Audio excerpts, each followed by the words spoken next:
Hi, my name is Scott. I'm with Sentinel Security Solutions. Today we're going to do a tutorial on how to replace your battery on a motion detector.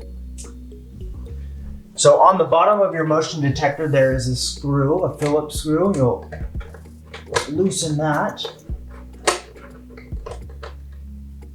Then you'll rock from the bottom your sensor, and then on the back side you'll have your CR123A battery that you will pop out, and you'll grab a new battery, you will replace it, and then you will, from the top, put in the clips and then push the bottom in and then reset your Phillips screw.